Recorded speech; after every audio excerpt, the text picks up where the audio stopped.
नाम ऐसे होते हैं जो वक़्त के साथ साथ मिट जाते हैं, और कुछ नाम ऐसे होते हैं जो तनाज़ा, खौफ, सवालात और खामोशी की सच्चाइयों की सूरत में जिंदा रहते हैं। अब्दुल रहमान बलोच एक ऐसा किरदार है जो कभी सिर्फ एक मुजरिम बना के पेश किया गया, कभी एक खौफ की अलामत। एक इंडियन फिल्म धुरंधर में रहमान डकैत को इस अंदाज में दिखाया गया जहां एक इंडियन स्पाई उनकी मौत का सबब बना। वो कहानी ना सिर्फ हकीकत से मुख्तलिफ है बल्कि कई संगीन सवालों को जन्म देती है।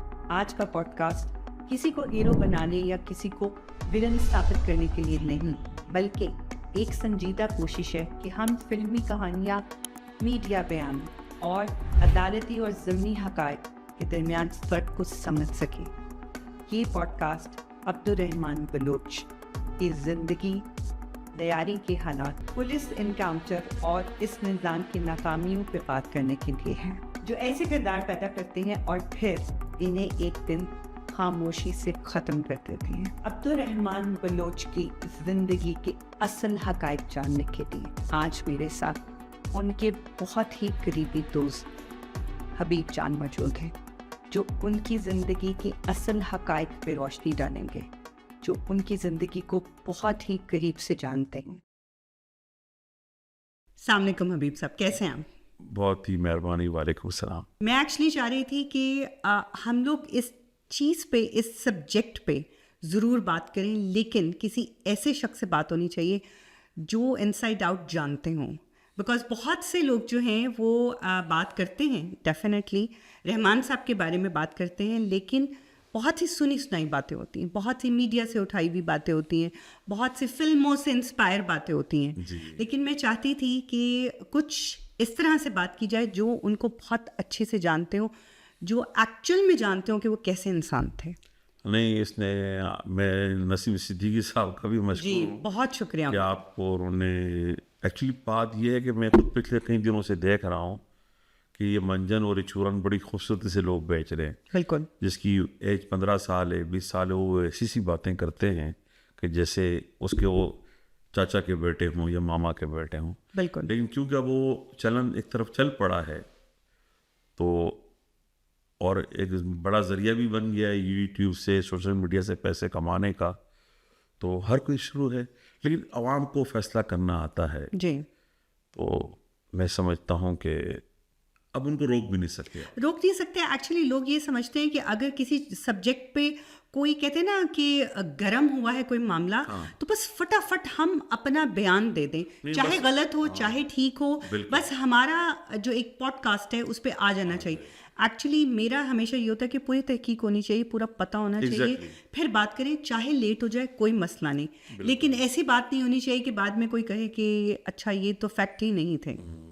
नहीं, बहुत ये ज़्यादती वाली बात है कम्युनिटी की तरफ से, और पाकिस्तान के लिए नुकसानदेह होगा कि जब आप बहुत सारे लोग एक बात करते हैं तो झूठ इतना मिक्स हो जाता है कि वो सच लगने लगता है। बिल्कुल बिल्कुल सही कह रहे हैं। फिर आप उसको डिनाई भी नहीं कर सकते, और फिर होता है ना कि जंगल में मोर नाचा किसने देखा। हाँ, और फिर नक्कात खाने में तूती की आवाज़ फिर किया। तो इस वक्त तो बड़ा मिस कैलकुलेट हो रहा है और मिसकंडक्ट हो रहा है, उसमें बड़े बड़े चैनल भी शामिल हैं। बिल्कुल।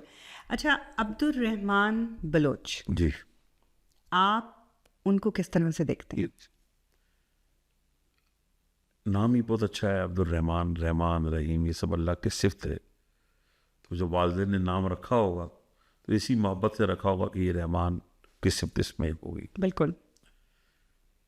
लेकिन बदकिस्मती से हमारा जो माशरा है वो नामों पर तो नहीं जाता। रहमान को जब मैं पहली बार मिला तो मेरा तजुर्बा अच्छा नहीं था। अच्छा। मुझे उन्होंने अगवा कराया था। Oh no. तो उसकी भी एक वजह थी। अच्छा। कि उनका ऑर्डर ऐसा था कि फाइनल ऑर्डर। अच्छा, मैं उनसे मिलने से इज्तनाब करना चाहता था। ये एक्चुअली इलेक्शन का ज़माना था और मैं टिकट होल्डर था पीपल्स पार्टी की तरफ से। तो वो जैसे ये चौधराट का मसला था, तो जिस इलाके से मैं इलेक्शन लड़ रहा था तो वहाँ पर अब्दुल रहमान बलोच का कंट्रोल था। बिल्कुल। पॉलिटिकली भी, साइकोलॉजी से भी, सोशल से भी, हर लिहाज से। और ये कौन से सन की बात है? ये 2000 7 और 8 की बात। बिल्कुल ठीक। तो मुझे मैसेज आया मुख्तलिफ ज़राए से, तो मैं कोशिश कर रहा था कि मैं ना मिलूं, क्योंकि मेरा जो हल्का इंतखाब था वहाँ मजहबी लोग ज़्यादा थे और वो रहमान का इतना खौफ और वहशत थी, सुनी सुनाई बातें, तो मैं चाह रहा था कि मैं न जाऊं तो बेहतर है।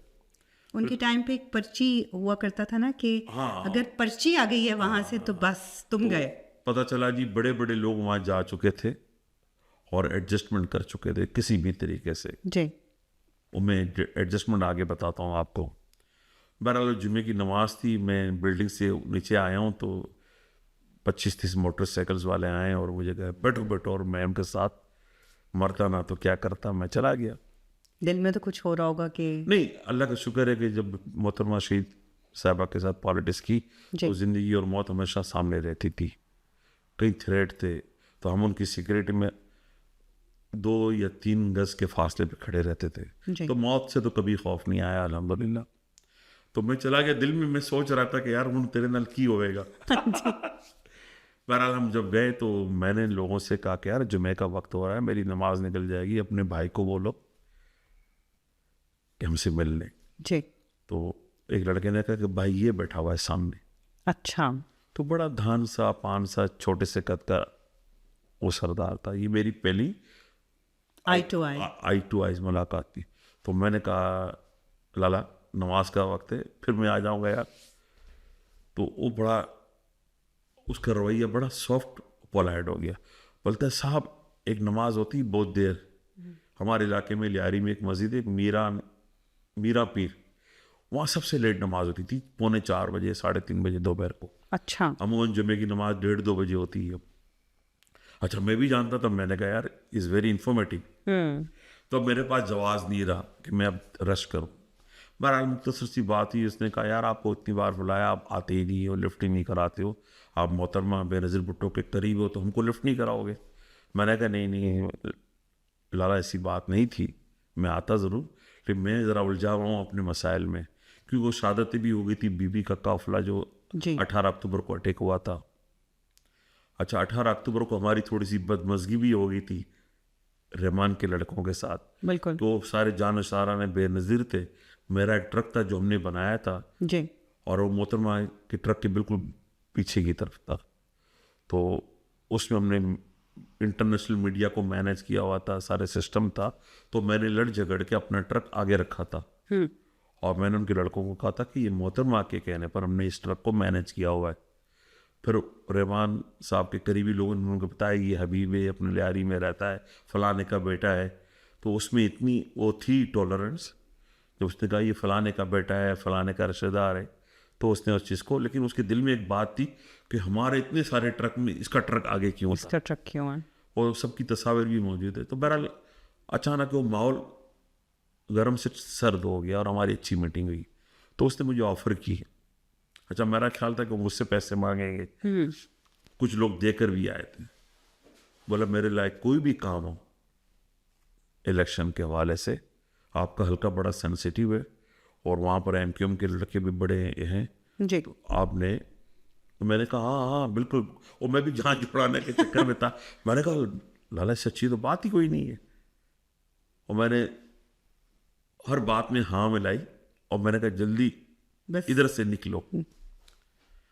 तो हम बड़े गर्मजोशी से, उसने मुझे रुखसत भी किया, खाने का भी बड़ा फोर्स किया, लेकिन क्योंकि नमाज पीछे थी जी तो मैं वहाँ से निकल गया। ये मेरी पहली मुलाकात थी जो फिर बहुत अच्छी हुई, और मेरा ख्याल था कि उस मुलाकात ने बड़ा उसको इम्प्रेस किया। 2 दिन के बाद फिर कॉल आ गई उनके सेक्रेटरी की, उनका भी PS ADC था। तो हमारी जो लैंग्वेज है बलोची में कहा भाई ने आज शाम को याद किया है। तो मैंने हाँ जी, अब तो मैं मना नहीं कर सकता। तो मिल चुका हूँ, मना नहीं कर सकता। थोड़ा सा रिलैक्स भी हो गया हूँ कि शुक्र है अल्लाह का कि मतलब ऐसा कुछ नहीं हुआ। तो मैं उस ज़माने में अपने दफ्तर में 4 से 6 के वक्त शाम को बैठा करता था। हमारा एक छोटा पॉलिटिकल दफ्तर था, तो मैं कहा 6 बजे मैं आ जाऊँगा। जी। मैं गया तो वहाँ 1-to-1 मुलाकात का एहतमाम था। तो फिर बड़ी बातें हुई मोहतरमा के हवाले से, लंदन ये वो वगैरह वगैरह। तो मैंने देखा उसके अंदर पॉलिटिकल सिचुएशन ज़्यादा इन्वॉल्व है। उसी दौरान एक छोटा सा बच्चा आ गया, तो उसने कहा रहमान साहब ने अपने बेटे को, अरे चाचा को सलाम करो हमारी अपनी लैंग्वेज में। ठीक। तो मैंने उसको हक किया, नाम पूछा, तो अच्छा मैं भी थोड़ा सा बहुत कंफर्टेबल हो गया था। तो मैंने कहा भाई क्या इसको भी अपनी तरह बनाना है या इसको डॉक्टर या इंजीनियर बनाना है? तो उसने कहा हम लोग के बच्चे किधर बनेंगे साहब, तेरे बच्चे बनेंगे। बना नहीं, मैं इसको लंदन ले जाऊंगा। बेस्ट साहब था। मैंने कहा, तो मैंने उसको कहा कि तुम लंदन जाओगे? तो उसने भी गर्दन हिलाई। तो रहमान साहब ने एकदम इमोशनल होकर कहा क्या ये लंदन जा सकता है? मना आया, चाचा ले जाएगा भाई। अच्छा। तो उसके बाद वो बहुत खुश हुआ और अपने बेटे को प्यार किया और मेरे से वो चला गया। अच्छा वो घर भी साथ ही थे तो बच्चे आते जाते थे। तो मैंने उसकी आंखों में एक चमक देखी एजुकेशन की, और क्योंकि मैंने जो बात कर दी वो उसका फ्यूचर डाइवर्ट हो रहा था कि उसको यकीन हो गया कि मेरा बेटा कुछ बन सकता है। कुछ बन सकता है। अदरवाइज एक्चुअली क्योंकि उनका अपना एजुकेशन का एक्सपोजर इतना नहीं था, क्योंकि वो एक जिस एरिया में बड़े हुए, जहाँ पे पले बड़े, वहाँ पे जो शुरू से एक माहौल था उसमें ये था कि बस घर से निकले लड़कों के साथ जो भी माहौल है बस उसमें ढल गए। तो उनको उसमें रियासती जो कसूर था वो ज़्यादा था, क्योंकि मैंने जब वहाँ देखा जो रहमान के जो वालिद थे दाद मोहम्मद, जी, जिसे लोग दादल कहते हैं, वो ज़माने में बड़े पॉलिटिकल एक्टिव थे, सोशल थे। वो अयूब खान के साथ, जनरल अयूब खान, अच्छा, वो भी फील्ड मार्शल थे। आज भी वहाँ पर एक हॉल बना हुआ है बहुत बड़ा, बलोच वेलफेयर हॉल, वहाँ लाइब्रेरी भी बनी हुई है। अच्छा हमारे यहाँ लियारी में उस वक्त कॉन्सेप्ट था कि 6 जमात हायर एजुकेशन है। अच्छा, जैसा आप करते हैं ना ग्रेजुएशन मास्टर वगैरह, तो जिसका बच्चा 6 जमात पढ़ लेता था वो सबसे बड़ी डिग्री होती थी हमारे। यानी प्राइमरी कर लिया ना। हाँ प्राइमरी, उसने बहुत बड़ा तीर मार लिया। तीर मार लिया। तो आज भी ये तस्वुर हमने ख़त्म किया रहमान के बाद उज़ैर बलोच के साथ मिलकर कि छठी जो है वो कोई तालीम नहीं है। अब तो चपरासी की जॉब भी आपको मैट्रिक करने के बाद मिलती है। तो वहाँ पे जमात खाना भी था, थाल और पाल। थाल हम कहते हैं जो आपकी दरियाँ होती हैं ना नीचे बिछाते हैं जी, वेडिंग एनिवर्सरी में, किसी की मौत मैयत में आप दरियाँ करा, जी दरियाँ होती हैं, हाँ जी। और पाल हम कहते हैं थाल को। अब तो लोग इंडिविजुअली खाते हैं ना प्लेटों में। हमारे यहाँ लियारी में अब भी बहुत सारी शादियों में एक बड़ा सा थाल होता है, उसमें 5-4 लोग बैठ के मिल के खाते हैं। और आज तक कभी किसी मुर्गी की या गोश्त की बोटी पे झगड़ा भी नहीं होता, सब मिलके कंट्रीब्यूट। वरना सबकी नजर तो मुर्गी की टांग पे होती है। पूरा पाकिस्तान जब खाना शुरू होता है तो उस पर झपटता है। बिल्कुल। लियारी वाहिद जगह है जिसपे मैं बड़ा फख्र करता हूँ कि वो खाने को समझते हैं कि अल्लाह ने देना है तो देना है, कभी हमला नहीं होता। तो थाल पाल उस जमाने में जो अमीर होते थे उससे वो किराया लेते थे, जो गरीब होते थे उनको कॉम्प्लीमेंट्री फ्री देते थे। तो वो जमात खाना आज भी मौजूद है। अच्छा, आप चाहें तो कभी किसी को भेजिएगा तो यू मस्ट विजिट उस इलाके को। इंशाल्लाह। अयूब खान के दौर में वो सोशल थे, पॉलिटिकल थे और अपनी कम्युनिटी का किस तरह ख्याल रखते थे। जो मैंने कहा थाल, जी, बलोच वेलफेयर हॉल, जी, जो मतलब अपने मकामी लोगों की वेलफेयर करना। अच्छा, एक और चीज़ सुनने में आई थी, मैं आपसे पूछना चाहूँगी कि इसमें कितनी हकीकत है। जब वो 13 साल के थे जी, तो उन्होंने अपनी वालिदा पे चाकू से हमला किया। नहीं अच्छा है आप चाकू कह रही हैं, वरना लोग कहते हैं कि गोली मार दी थी। मसला ये नहीं है, जब आप स्ट्रांग होते हैं अपनी कम्युनिटी में तो आपका किरदार कुशी होती है। पॉलिटिकल एशिनेशंस कह लें या कुछ भी कह लें आप, उसकी बहुत सारी कहानियाँ गढ़ी गई हैं। अच्छा, ऐसा कुछ नहीं था, ठीक है। तो मैं समझता हूँ कि मैं उस पर ज़्यादा बात इसलिए नहीं करूँगा कि एक कहानी ही नहीं थी, वो कहानियाँ गढ़ गढ़ के उस कैरेक्टर के खिलाफ वो माहौल बनाया गया। जबकि वो वाक़या कोई 13 साल कहता है, कोई अभी हाल ही में कहता है कि 10-8 साल पहले। जी, तो वो अपने इलाके के लिए बड़ा नफीस था, काइंड था। तो अपनी माँ के साथ या अपने इलाके के साथ कैसे ऐसा हो सकता है। अच्छा, एक और चीज़ जो उन्होंने डेफिनेटली अपने इलाके के लिए, अपने लियारी के लोगों के लिए बहुत काम किया, लेकिन उससे पहले जी, एक उनके लिए जो बात बहुत ज़्यादा मशहूर थी वो ये थी कि उनका खौफ था, जी और वो खौफ था भत्ता की वजह से कि पर्ची जाती थी जी। और फिर भत्ता लिया जाता था। इसमें कितनी सच्चाई है? देखिए, मैं आपसे ये बात बिल्कुल लगी लपटी किए बगैर कहूँगा। उनके जो वालिदैन थे, वालिद, जी बिफोर पार्टीशन उनकी फैमिली का तसलसल था। हमारे यहाँ एक कल्चर है टाइम कीपर का। जो पब्लिक ट्रांसपोर्ट होती है ना, बसें, ये रक्षा, टांगे, तो उस ज़माने में एक ट्रैफिक होता था समंदर का। हमारे यहाँ थी फिशरी, जी उसकी छोटी छोटी बोट्स और लॉन्चें होती थी। फिर हमारे यहाँ एक ट्रांसपोर्ट था कराची से बलूचिस्तान और कराची से सिंध।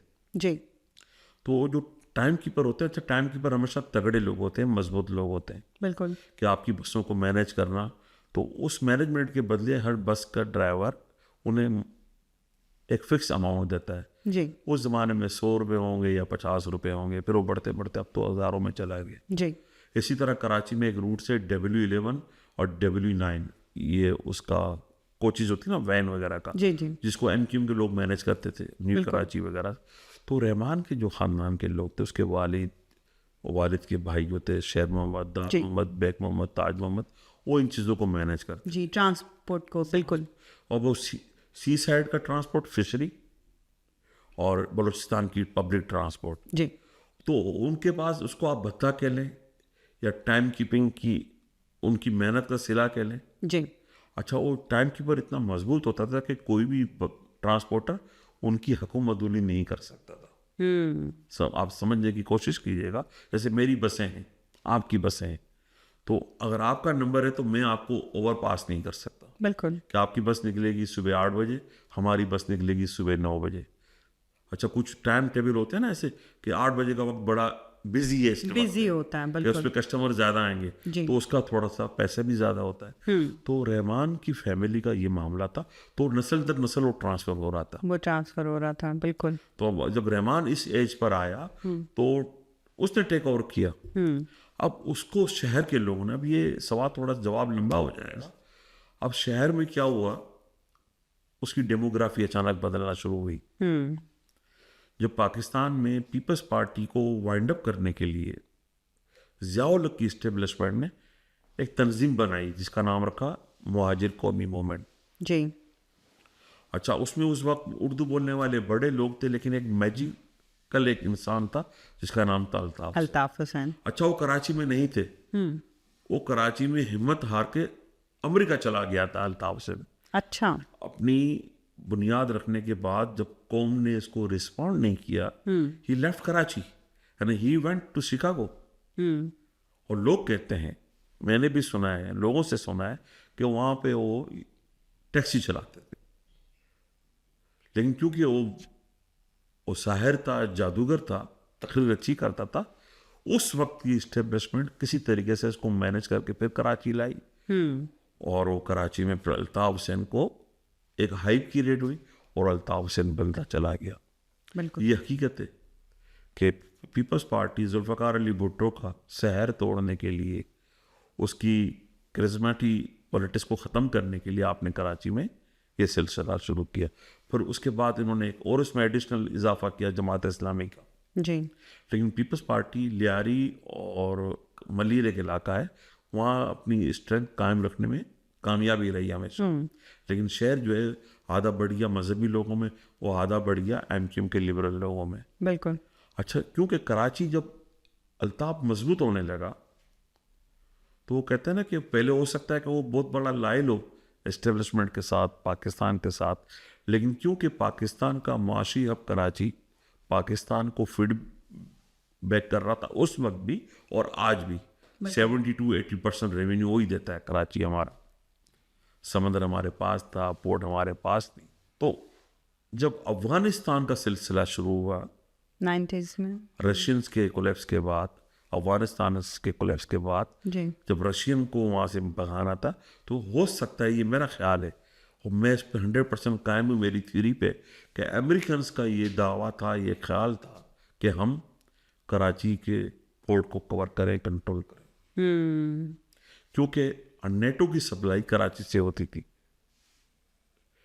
तो कभी कभी कराची में बिजली पे मुजाहरा हो जाए, जी कभी गैस नहीं है, कभी पानी नहीं है, तो लियारी वाले जो मुजाहरा करते थे वो करते थे नेटो के रूट पे, जी जिसे आप कहते हैं गुलबाई, RCD हाईवे, शारा कराकरम भी वहीं से शुरू होती है। तो जब 2-3 घंटे के लिए रोड बंद हो जाता था तो नेटो की सप्लाई में रुकावट आ जाती थी, which is a very notable. बिल्कुल। तो मेरा ये ख्याल था कि अमेरिकन ने उसके बाद, अगर आप जाएं पीछे, गूगल को सर्च करें, लोगों को फ़ोन करें, अचानक 9-0 पर अल्ताफ हुसैन की तरफ अमेरिका के सफ़ीर, बरतानिया के सफ़ीर, फ्रांस के सफ़ीर, सारे एम्बेसडर 9-0 जाया करते थे। और मैं हैरान था उस वक्त भी और अब भी कि कोई एम्बेसडर, कोई सिफारतकार पाकिस्तान की हुकूमत के अलावा किससे कैसे मिल सकता है। बिल्कुल। आप ज़रा से इसको गौर कीजिएगा। जी तो अल्ताफ बड़ा प्राइड फील करता था, प्राउडनेस हो जाती थी कि साढ़े कोल तो जी अमेरिका का सफ़ीर आया है। और फिर अमेरिकन ने उनके कहने पर उनको वीज़े भी देने शुरू कर दिए। वो सफ़ीर तो एक कोड है ब्लू बुक का, एक प्रोटोकॉल है कि सफ़ीर कहीं जाएगा तो उसकी ज़िंदगी का हिफाजत का ज़िम्मा वहाँ की हुकूमत लेती है। बिल्कुल। वहाँ के सफ़ीर अमेरिकन, ब्रिटिश, बगैर की हुकूमत को बताए हुए वो इस तरह 9-0 जाने लगे जैसे नाश्ता और दोपहर की न्यारी खाने जा रहे हैं। तो अब उसमें जी बात इतनी बढ़ गई आगे कि कराची साबित हुआ कि 70%, 80% कराची पे MQM का होल्ड हो गया और 20% होल्ड दूसरी मुख्तलिफ लोगों का। अब उसमें आप लियारी कह लें, पीपल्स पार्टी कह लें, वगैरह वगैरह। लेकिन लियारी तो शुरू से बहुत मशहूर है। लाइक लियारी का नाम, लाइक एक ऐसा एरिया जिसको हम कराची के बाद फौरन लियारी का नाम सुनते हैं। उसकी वजह है लियारी मदर ऑफ पाकिस्तान है, मदर ऑफ कराची है। जब आपका पाकिस्तान आज़ाद हुआ तो कराची की आबादी 2.25-3 लाख के करीब थी। जी, दारुल हुकूमत भी तो पहले कराची ही था। Thank you very much for correction. Exactly. तो पोर्ट के फैलने के बाद, पाकिस्तान बनने के बाद, जब माइग्रेट लोग आने लगे, हिजरत करके लोग, तो डेमोग्राफी बदलती चलेगी। जी लेकिन कराची के लोगों ने, उस वक्त के बलोचों ने, उस वक्त के माहिरों ने, उस वक्त के मकामी लोगों ने अपना दिल बड़ा किया, हर आने वाले को वेलकम किया। बिल्कुल। ठीक है।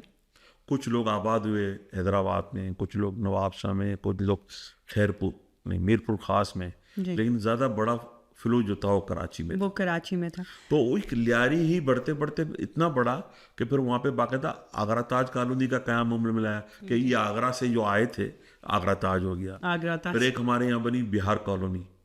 अच्छा। बिहार कॉलोनी जो बिहार से आए थे, बिहारी, वो बिहारी, उनको बना बिहार कॉलोनी। पारसी भी बहुत एक पारसी तो हमारे पुराने लोग, हाँ, एक बिग कम्युनिटी है पारसी, उनके इबादत खाने आज भी है लियारी जी, क्योंकि वो तो ईरान से हिजरत करके आए थे। और हाँ, कुछ खोजे, कुछ बोहरी और कुछ मेमन, क्योंकि पोर्ट वहाँ था जिसको पहले देवल कहते थे। जी तो पोर्ट की वजह से गुजरात क्योंकि नज़दीक था हिंदुस्तान का, जी, बॉम्बे नज़दीक था, तो ये ट्रेड के लिए इस्तेमाल होता था। ट्रेड के लिए होता। जब मोहम्मद बिन कासिम आए थे, तो आप स्टडी करेंगे तो ये जी, जो 2-3 लाख की आबादी थी, फिर अफ्रीकन्स भी आए, जब अंग्रेज़ अपने साथ आए तो अंग्रेज़ के पास उस ज़माने में सेलर्स के तौर पे ये शीदी होते थे। जी अब वो जो शीदी जो होते थे, वो जब वहाँ पे मकामी तौर पर सेटल हुए तो उन्होंने मकामी ज़बानें बोलना शुरू कर दी। जी तो जब वेस्ट इंडीज़ की क्रिकेट टीम आती थी जी, तो हुकूमत पाकिस्तान की तरफ से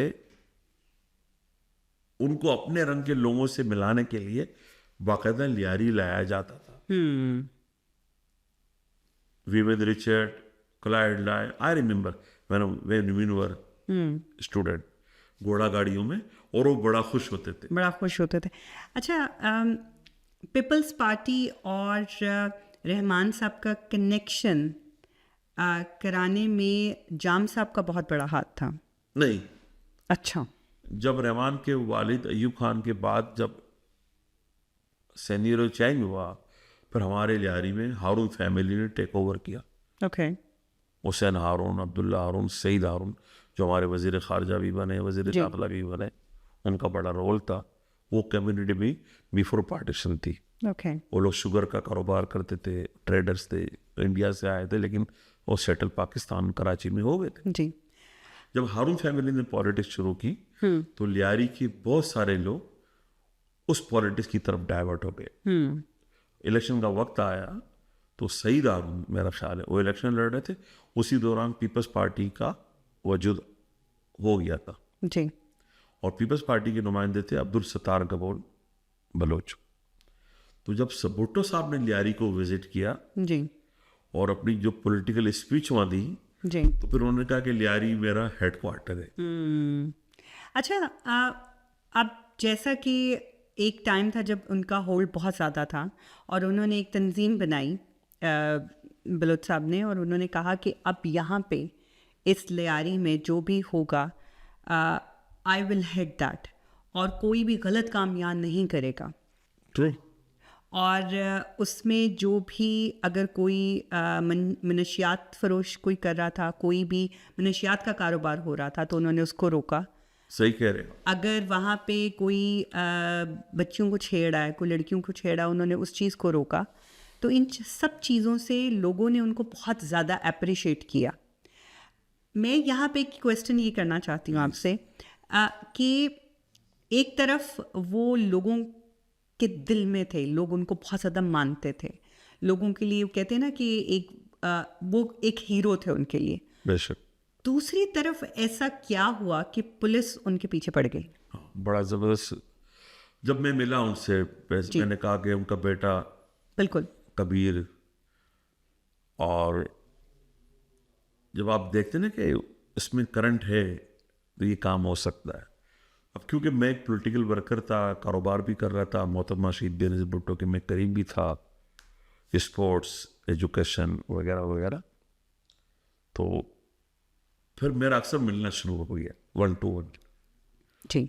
मतलब जब उसका अच्छा खाने का मूड हो तो वो जफ़र को कहता था हबीब को बुलाओ यार। अच्छा, मैं उस ज़माने में इंग्लैंड से जाता था कराची, तो मैं ज़्यादा नहीं 2 हफ्ते रुकता था, 1 हफ्ता रुकता था, कि मेरा छोटा सा बिजनेस था यूज्ड क्लॉथ का और स्क्रैप का। तो मैं यहाँ से माल लोड करता था। अच्छा। जैसे ही मेरा कंटेनर पहुँचता तो मैं 1 दिन के पहले पहुँच जाता था वहाँ पे। तो मैं भी उससे मिलना चाहता था। जी। वो बोलते थे जब आप मिलते हैं तो दिल चाहता है कि फिर आप, तो अच्छा, मेरा मिलने का मकसद एक ही था, उसमें मैं जफ़र बलोच शहीद को खराज अकीदत पेश करूँगा। वो बड़ा पॉलिटिकल एक्टिव था। जी। वो मुझे कहता था कि साहब तुम आता है भाई खुश हो जाता है। हमारे स्टाइल में जब तुम आता है भाई खुश हो जाता है, और तुमने ये बोला, तुमने वो बोला, सारे काम हो रहे। अच्छा, मैं जब भी जाता मैं कोई ना कोई कंस्ट्रक्टिव पॉजिटिव चीज़ छोड़ कर आ जाता था। मनशियात की जब आपने बात की ना, ये एक वाक़या, सच्चा वाक़या। जी।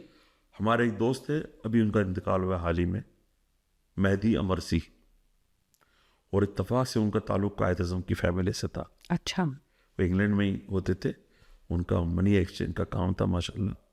तो एक दिन उसने कहा यार मेरे को भाई से मिलना है। और मैंने बोला मेहदी यार तुम क्यों, मतलब तुम रोज़ मिलते हो जाके, यार मैंने भी मिलना है। तो अब कभी कभी आपकी इज्जत दाव पे लग जाती है ना। जी। तो मैंने कहा चलो चलते हैं यार। जब वहाँ हम गए तो उनके इलाके में कुछ मेहमान आए हुए थे बलूचिस्तान। तो एक नशा है ईरान का, वो लोग बैठ के सिगरेटें पी रहे थे। अच्छा, मुझे सिगरेट से बड़ी एलर्जी है। जी। तो जफ़र को मैंने जफ़र था साहब तुम पागल तो नहीं है, तुमने बगैर बता के आ गया, बाइक के तो मेहमान आए हुए हैं। अच्छा, वो हम बाहर कर रहे तो इतने में ये बाहर आ गया रहमान। अब वो कंफ्यूज और परेशान हो गया, confused.com which is I feel. अरे मैंने बोला क्या। अच्छा, वो गुस्से का भी बड़ा तेज़ था, जब हमको बताया गया था कि भाई बहुत तेज़ है, पागल है, जो मैंने अभी तक उसका गुस्सा देखा नहीं था। तो मैं भी खौफज़दा हो गया, और मेरी साहब थे वो भी एकदम अलर्ट हो गए, बोलते उन बनेगा कि तो उसने जफ़र से कहा मरूम से कि यार आप उसको बिठाओ औताक में, मैं भी आ रहा हूँ। तो मैंने जफ़र से कहा जफ़र यार भाई को बोलना कि भाई चला गया, मुझे सिगरेट से एलर्जी भी, मुझे अच्छा नहीं लगा। और मैं वहाँ से निकल गया माजरत करके जफ़र से। जी। वो इतना ज़हीन था रहमान बलोच, वो समझा कि शायद मैं वो शुगल मेला देख के ओढ़ हुआ हूँ। दूसरे दिन उसने ऐलान कर दिया कि लियारी में कोई ये वाला नशा नहीं करेगा। अच्छा। ला इलाहा इल्लल्लाह मोहम्मद रसूलुल्लाह। और मैंने बड़ा अजीब सा महसूस किया कि यार ये मजाक है क्या। अच्छा, जो लोग वो बेचते थे वो मेरे पीछे आगे लड़ने के लिए, तुम जाओ लंदन गर्क हो जाओ, तुमने ये किया, तुमने वो किया। अच्छा, उनमें हिम्मत तो नहीं थी मुझसे बदतमीजी करने की, लेकिन वो समझ रहे थे कि सारा कारोबार ही बर्बाद हो गया। तो रहमान में चैन की गुंजाइश थी, मेरा हौसला और बढ़ गया। जी। अच्छा, रहमान बजाते खुद एक अच्छा फुटबॉलर भी था, अच्छा। वो अपने ज़माने में खेलता रहा है। तो फिर हमने जफ़र मेरी सीढ़ी थी। हमने कहा जफ़र हम स्पोर्ट्स को भी बढ़ावा देंगे, हम एजुकेशन भी करेंगे, हम ये भी करेंगे। मतलब नए नए आइडियाज़ आने लगे। बजट तो बहुत था, जी। और जब बजट में जो काबिज लोग थे वो भी बहुत थे। लेकिन फिर हमने क्या किया, जफ़र को एतमाद में लेकर मैंने लोगों को डराना शुरू किया। जैसे आप डायरेक्टर हैं एजुकेशन, जी। मैंने कहा बीबी कल आपका तो पर्ची कबाड़ा आ हो जाएगी, जाना था। पर्ची आ जाएगी। मैं अचानक पहुंच गया। जी। तो भाई तो बहुत परेशान है भाई, वो तो चाह रहा है कि हर कॉलेज स्कूल यूं हो जाए। तो हमने वो फिल्म देखी थी वेलकम, जी। उसमें कैरेक्टर था ना, जी। वो कैरेक्टर हमने पूरा इस्तेमाल किया। तो अच्छा। जफ़र ने मेरा बड़ा साथ दिया। तो उसके बाद ही हमारी स्कूलें चेंज, हमारी कॉलेज चेंज। तो एक दिन वो मैसेज आया कि भाई ने बुलाया जल्दी आओ। मैंने बोला यार अल्लाह खैर करे जल्दी आओ। मैंने कहा नहीं, मेरी तो 4 से 6 मेरा दफ्तर है भाई, मैं नहीं आता। मैं भी थोड़ा सा, मैं 6 के बाद गया। बोलता है साहब मैंने फैसला किया है। अरे भाई क्या फैसला किया तुमने? बोलता तेरे को बॉक्सिंग का सदर बनाते हैं। अच्छा। मतलब बॉक्सिंग का। जी। और उस ज़माने में बॉक्सिंग का सदर था डोडा खान भुट्टो लाड़काना का, और बेनज़ीर भुट्टो साहबा के करीबी रिश्तेदार। जी। तो मैंने बोला अरे भाई तुम पागल तो नहीं, मरवाएगा मेरे को यार? बोलते हैं नहीं नहीं साहब तुम बॉक्सिंग संभालो बस। तो मैंने कहा अच्छा मैं ज़फ़र से बात करता हूँ। तो मुख्तसर ये कि वो एक बड़ा प्रोजेक्ट था उसके जी। जहन में आया, और उस मीटिंग के बाद मैं सदर बना बॉक्सिंग का 4 साल के लिए। अच्छा। तो यहाँ पे मास्टर असगर बलोच होते थे एक हमारे जी। स्कूल के प्रिंसिपल, जी। उनका बड़ा रोल, फिर उनके साथ बड़ी टीम होती थी। तो हमने बॉक्सिंग के सारे क्लब बदल दिए। हमने अपने इलाके की बेटियों को, बच्चियों को, अच्छा हमारे लोग बड़े लिबरल हैं माशाल्लाह, बिल्कुल। किसी बाप ने किसी माँ ने एतराज़ नहीं किया कि हमारी बच्ची बॉक्सिंग करेगी। पर उस बॉक्सिंग ही का फ़ायदा हुआ कि अभी 2 साल पहले बर्मिंघम में जो गेम्स हुए कॉमनवेल्थ के, जी। उसमें हमारी बेटी आई थी यहाँ। जी boxing बिल्कुल करके गई थी। बिल्कुल आई थी। ठीक है। तो अब डोडा खान ने पैसे दिए, तो उस ज़माने में शोएब सिद्दीकी साहब होते थे स्पोर्ट्स सेक्रेटरी। जी।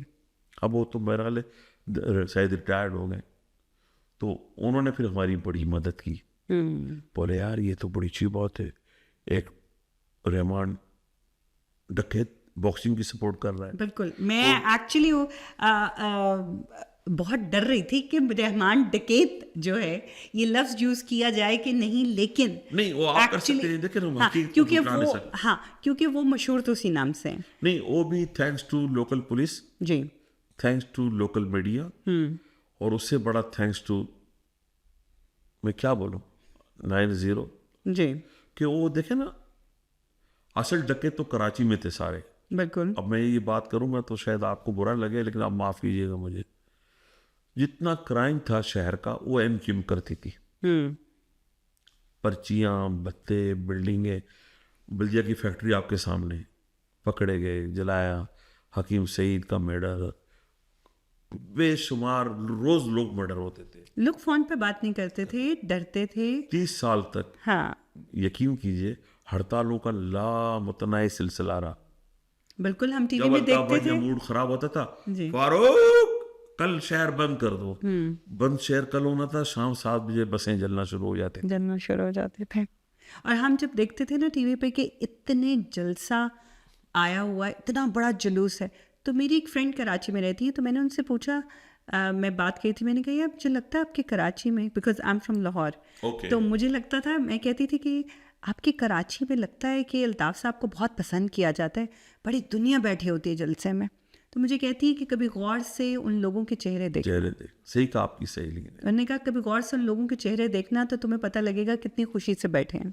बीबी आप यकीन करें, हम आई विटनेस बर्स रोड में एक जलसा था, तो हम एक दोस्त के घर में बैठे हुए थे, तो अल्ताफ साहब ने कहा चुप, पिन ड्रॉप साइलेंट। लाखों लोग होंगे ये कहना। तो ये बदकिस्मत लोग थे, इतने इख्तियारात, इतनी पावर, मोहब्बत नहीं कहूँगा मैं, आपकी फ्रेंड ने सही कहा कि चेहरे देखें आप, चेहरे देखें, वो आपके है ना शायर थे शुजाबादी कि साड़ा हाल न पूछ साड़ा चेहरा देख, तो वो हकीकत थी। जी, वो चाहते तो कराची को दुनिया का बड़ा शहर बना देते। बिल्कुल, इतने फंड्स थे कराची में, इतनी सहूलतें थी, इतना इकोनॉमिकल हब था। जी, एक अल्ताफ के इलाके का छोटा सा इलाका है लियाकताबाद, जी, कराची के सब रेवेन्यू में उसका रेवेन्यू भारी था। जुल्फ़कार अली भुट्टो ने वहाँ बिल्डिंग बनाई थी, क्या कहते हैं, शॉपिंग सेंटर। जी, आप तोड़ देते उसको कि भुट्टो से हमें नफरत, हम इसकी बिल्डिंग भी तोड़ते। आप उसके मुकाबले में 5 शॉपिंग सेंटर बना देते जी, जो लियाकताबाद का बना हुआ है। आप भुट्टो की तामीर करदा हॉस्पिटल तोड़ देते कि हम बनाएंगे। आप यकीन करें, रहमान डकैत जिसको लोग कहते हैं, वो इतना अच्छा इंसान था कि लियारी में उसी वक्त एक मेडिकल कॉलेज की बुनियाद रखी गई। लियारी यूनिवर्सिटी मोहतरमा बेनज़ीर भुट्टो शहीद मेडिकल कॉलेज, जी, यूनिवर्सिटी, ये एक ही यूनिवर्सिटी में खुश थे कि कराची यूनिवर्सिटी एक रहेगी, बस एक रहेगी। एक एनडी रहेगा, एनडी रहेगी तो हमारा कंट्रोल रहेगा। जब बाद में जब यूनिवर्सिटी को संगे बुनियाद रखा, जी, तो इन्होंने हैदराबाद में यूनिवर्सिटी बनाने का ऐलान किया with sharing with Malik Riaz. Question की तरफ वापस आऊंगी कि उनको मारने का हुक्म, उनको पकड़ने का हुक्म, जो एक बहुत उस टाइम के एसएसपी थे उनके पास आया कि इनको गिरफ्तार करना है, ऐसी क्या रीज़न थी जो उनको वो गिरफ्तार करना चाह रहे थे? अब आपको उसके पीछे थोड़ा जाना पड़ेगा। जब कराची ऑपरेशन डिक्लेयर हुआ, जी, वजीर दाखिला थे जनरल नसीरुल्लाह बाबर साहब, तो वो ऑपरेशन, दरअसल कराची ऑपरेशन का नाम इसलिए था, वो था एमक्यूएम की दहशतगर्दी के खिलाफ। ओके, उस ज़माने में एमक्यूएम, हकीकी जमात इस्लामी, इनका आपस में क्लैश होता रहता था, कभी यूनिवर्सिटी में, कभी कॉलेजों में। सड़क तो हमारी हर वक्त खून से नहलाई दी जाती थी। तो उस ऑपरेशन के बाद 200 पुलिस अफसरान को कत्ल किया गया, चुन चुन कर कराची में, अच्छा, जिसमें बड़े बड़े नाम थे, जिशान काजमी, बहादुर अली, तौफीक, जिशान, बहुत सारे लोग। खालिद रांझा, जो बड़े बड़े नाम। जी, फिर मेजर कलीम का वाक़या शायद आपको याद हो। तो कुछ अफसर बच गए थे, जिसपे एक चौधरी असलम साहब थे, जी, एक राव अनवर थे, एक फयाज खान थे, एक उमर हामिद थे, ऐसे 4-5 नाम थे। लेकिन वो कुछ नाम पाकिस्तान छोड़ के चले गए। वो होता है ना ऑफिस इन लीव जो होती है, जी, ऐसे कई अफसर को मैं जानता हूँ। चौधरी असलम कराची में रहा, लेकिन छुप छुपा के रहा। फिर एक वक्त आया, ये बात मैंने देखी नहीं है, मैंने सुनी है, और मोतबर लोगों ने कहा है कि चौधरी असलम ने जाकर मक्का में, जहाँ लोग हज करने जाते हैं, उम्रा करने जाते हैं, रऊफ सिद्दीकी जो उस वक्त मुशीर दाखिला थे जी, सिंध गवर्नमेंट, उनके हाथ पे जाकर बैत की और अपनी वफादारी का यकीन दिलाया कि मैं अल्ताफ हुसैन का वफादार रहूँ। अच्छा, इसी दौरान चौधरी असलम, जो ज़ाहिर एक अफसर था, उसके पास टास्क आ गया अफगानिस्तान का भी, वो जो भी था, तालिबान, दाइश वगैरह वगैरह, वहाँ उसकी परफॉर्मेंस अच्छी थी।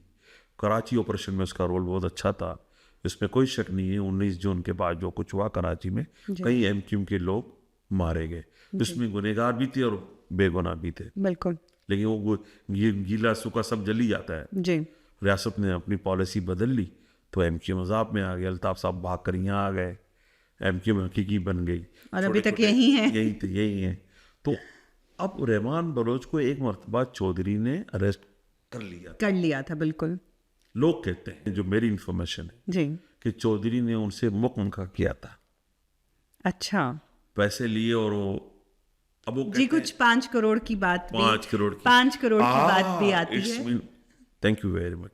लेकिन मेरे सुनने में, या मेरी जो एक रिसर्च थी उसमें ये था कि असलम साहब जो हैं वो घर चले गए थे, और जब वो सुबह आए तो उनके जो सबॉर्डिनेट्स थे, they got the money and they said कि वो भाग गए हैं।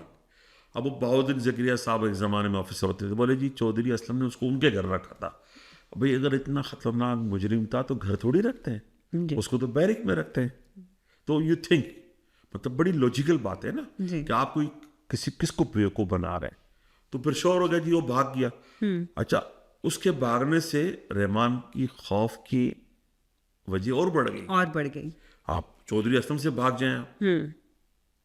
तो अब हो सकता है कि वो चौधरी ने खुद बोला होगा भाई ये करूंगा। अच्छा, मैं एक दो बातें कहूंगा, अल्लाह गवाह है, जब उज़ैर वाला मामला आया तो चौधरी असलम साहब जो है ना, उसके छोटे छोटे जो काम थे वो अपने लोगों के जरिए उससे पैसे मांगा करते थे। एक दिन हमारे एक दोस्त हैं, बड़े पॉलिटिकल लीडर के बेटे हैं, उन्होंने फ़ोन दिया कि हबीब जान बात करो आप। अच्छा, मेरे में भी थोड़ा मैं मोहताद रहता हूँ, तो मैंने कहा यार कौन है? बोलते दोस्त है यार, बात करो। हमारा कोई दोस्त का नाम भी तो, बोले चौधरी साहब है। अच्छा, तो आपकी खुद से बात हुई भी उनसे? नहीं, मेरी बात नहीं। अच्छा। तो मैंने कहा यार मलिक, मैंने चौधरी से क्या बात कर दी, ये इज नॉट अ रिलायबल गाय। और लोग कहते हैं कि पुलिस वाले की दोस्ती भी अच्छी नहीं और दुश्मनी भी अच्छी नहीं। तो बुजुर्गों ने जो बातें कही है ना, तो आई रिफ्यूज्ड। ज़ाहिर है चौधरी साहब ने सुना होगा। फिर एक दो मरतबा और मौके आए, अफसर टू अफसर, पुलिस में बहुत अच्छे लोग भी हैं। जी। तो मैंने उस अफसर से कहा कि मैं चौधरी साहब से बात नहीं करूँगा, जी। इसलिए कि वो दोस्तों का दोस्त नहीं है, तुम मुझे माफ़ी रखो। जी। अच्छा, अब हम थोड़ा सा इस साइड पे आते हैं कि अब इतने अरसे बाद ये सब कुछ हो चुका था, लोगों की मुझे लगता है याददाश्त से भी चीज़ें जो हैं वो डिलीट हो जाती हैं, डिलीट होना शुरू हो रिमूव हो जाती हैं। तो एक फिल्म आई धुरंधर, यस, और उस फिल्म ने आते ही ऐसा तहलका मचाया क्या बात है। कि सबको दोबारा से, यानी जो ये इस टाइम वाली जनरेशन भी है, उनको भी पता लग गया कि अच्छा रहमान डकैत कोई हैं, और इंडिया से एक स्पाई आए जिन्होंने आके पाकिस्तान में उनको ख़त्म किया। यस, और उन्होंने इतने अच्छे तरीके से उस चीज़ को पोर्ट्रे किया, इतने अच्छे तरीके से उस चीज़ को दिखाया है कि हर किसी को यही लगेगा कि पाकिस्तान में तो कोई कुछ किसी काम का ही नहीं है। जो सारे अच्छे काम हैं, जो कहते हैं सारी बुराइयों का खात्मा है, वो सब इंडिया के लोग आके करते हैं। सही कह रही है। अब ऐसी महसूस होता है, ऐसे महसूस होता है। और इनका फिल्में और ये मीडिया इतना स्ट्रॉन्ग है कि लोग उसको हकीकत मानना शुरू कर देते हैं और लोगों को लगता है कि ऐसा ही हुआ होगा। जी जी, सही कह रही हैं आप। आपका क्या कहना है इस बारे में? देखिए, ये बड़ा अच्छा, मैं तो इंडिया का बड़ा मशहूर हूँ बॉलीवुड का, अच्छा, कि आपने हमारे कैरेक्टर को फिर जिंदा कर दिया। हम बदकिस्मत लोग हैं कि अपने कैरेक्टर को महफूज नहीं रख सके। हमारे हुक्मरान मीरा, रेशम, वीना हयात को अवार्ड देते हैं, प्रेसिडेंट अपने दोस्तों को देते हैं, अनवर मजीद, वज़ीर आज़म अपने दोस्तों को देते हैं। जी। उनके पास इतना वक्त ही नहीं है कि वो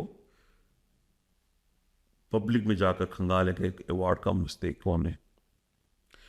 आप यकीन कीजिए कि रहमान बलोच ना होता, उसके बाद उसके प्रोग्राम को लेकर उज़ैर न चलता, तो आज कराची बांग्लादेश 2 होता।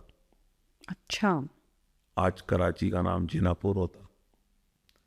अब ये तो बात देखें, मौजूदा adviser, security adviser of mister Modi Ajit Doval कहता है कि मैं 7 साल लाहौर में था, दाता दरबार पर। लाहौर के अंदर में एक बड़ी भारी वो है, औलिया की एक मज़ार है जिसपे बहुत सारे लोग आते हैं।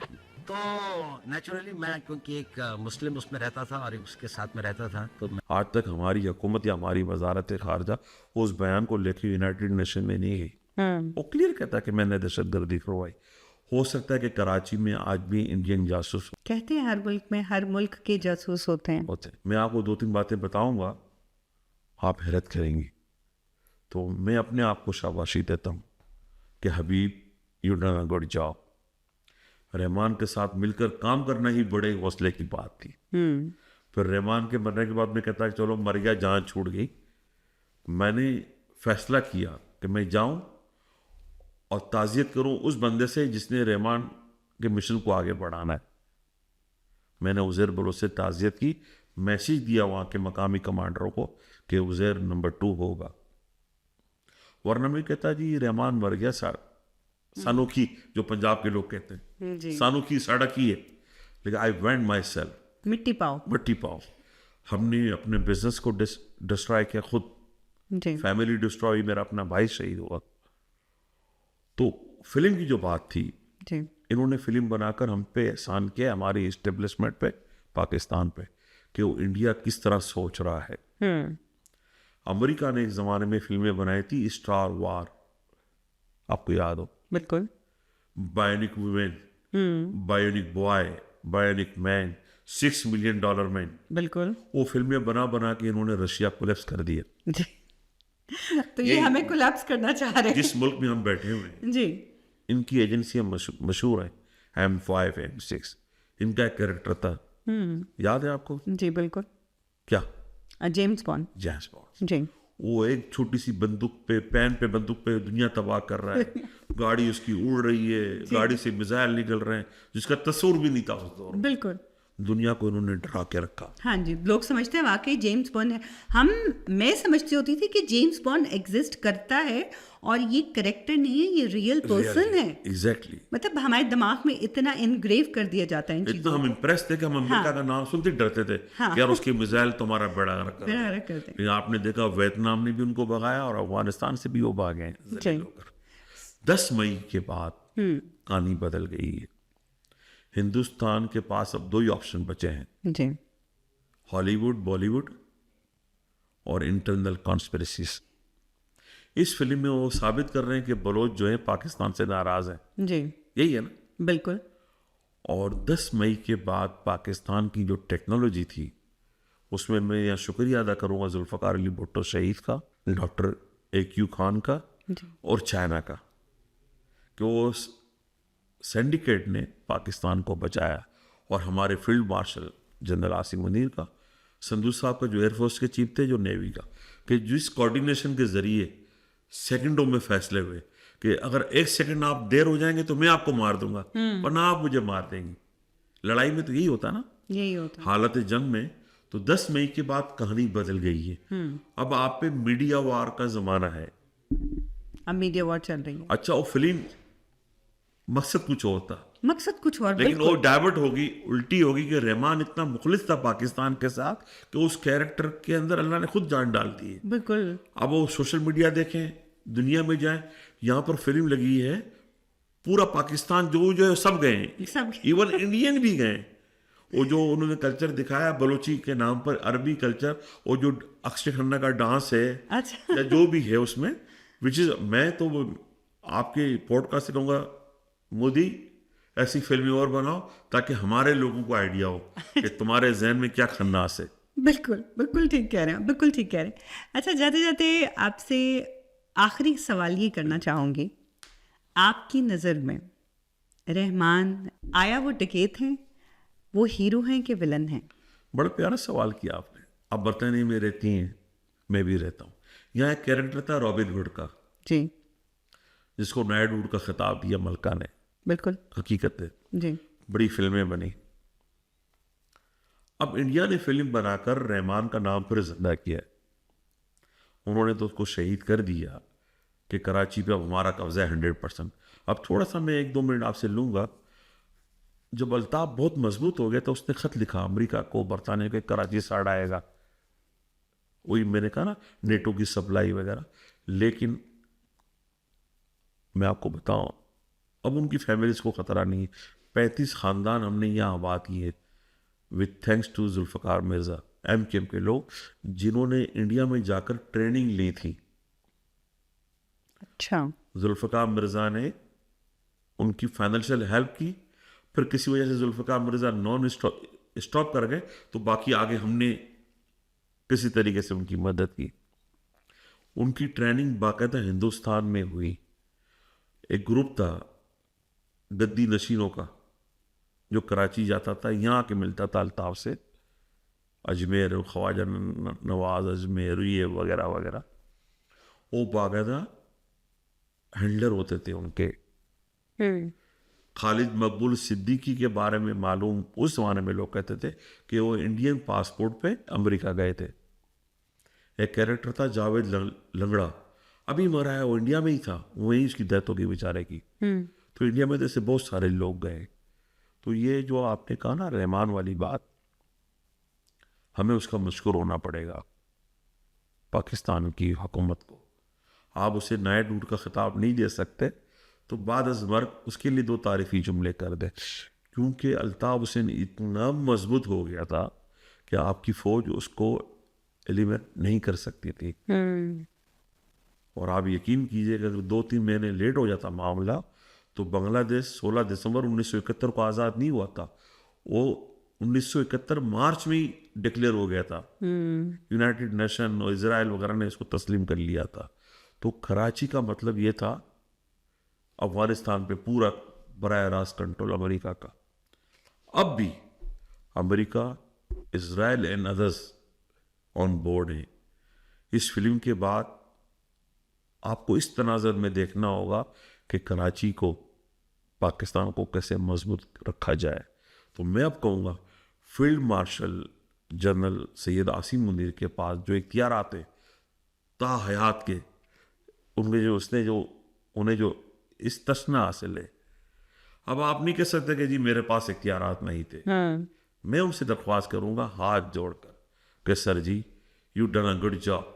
10 मई के बाद अल्लाह ने आपको बहुत इज्जत दी है, आपका रवैया अच्छा है, जहाँ जहाँ बुरा होगा हम तनकीद भी करेंगे जी। आप अपने इख्तियारात का इस्तेमाल करें और खैबर से लेकर लियारी तक, लियारी से लेकर गिलगित तक, गिलगित से लेकर बलूचिस्तान की पहाड़ियों तक, हर आम आदमी को वसाइल की तकसीम में पूरा पूरा हिस्सा दे। बिल्कुल आवाम खुश होगी तो पाकिस्तान खुश होगा। बिल्कुल बिल्कुल बिल्कुल अच्छा, सही कह रहे तो हैं मैं समझता हूँ ये धुरिंदर का मतलब है भाई। धुरिंदर 2 भी आएगी, 3 भी आएगी, इंडिया फिल्म में बनाता रहा जी। है। वो देखें इतने तेज लोग हैं, जिसको हमने पकड़ा, उनका जो पायलट था बी नंदन, उसको उन्होंने बहाल भी किया और उसको अवार्ड भी दे दिया चक्रवर्ती इन इंडिया का। तो अब दुश्मन अय्यार भी है, मकार भी है, और वो अकेला नहीं है। अच्छा, इस्लामी ममालिक आपके साथ अब हैं, वो कल नहीं थे, बिल्कुल वो आपके साथ नहीं भी हो सकते। बिल्कुल आपने अपने कांधों पर अपने लोगों के जरिए हुक्मरानी करनी है। वो जब आप कामयाब होंगे कि जब आप वसाइल को तकसीम करेंगे। पिंडदा चौधरी भी खुश रहे तो पिंडदा कमी भी खुश रहे। बिल्कुल सही कह रहे हैं। कोई रहमान साहब के लिए कोई शेर कहना चाहेंगे?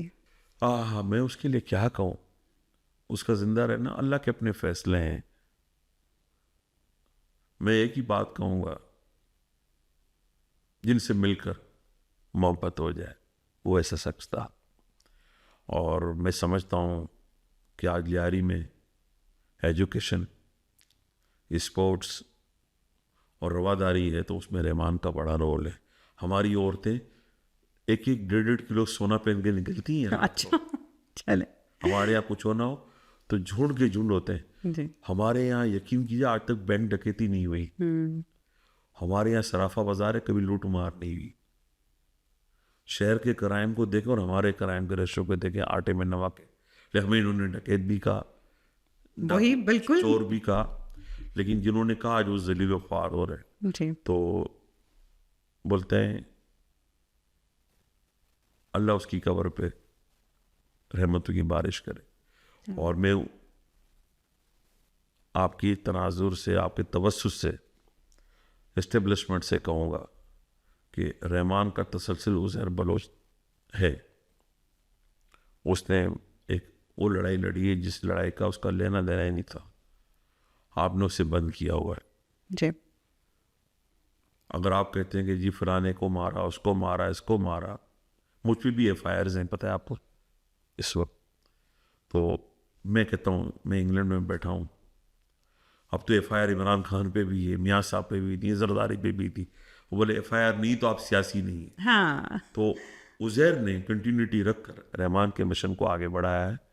और आपको रॉबिन हुड जैसे कैरेक्टरों को संभालना होगा पाकिस्तान को बचाने के लिए। बिल्कुल तो आप उज़ैर के साथ फ्लेक्सिबल हों, उसे ज़मानत दें, उसे राय दें, और पॉलिटिक्स में इन्वॉल्व करें।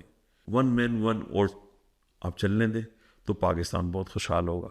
इंशाल्लाह इंशाल्लाह। थैंक यू सो मच हबीब जान साहब, आपका हमारे पॉडकास्ट पे आने का बहुत बहुत शुक्रिया।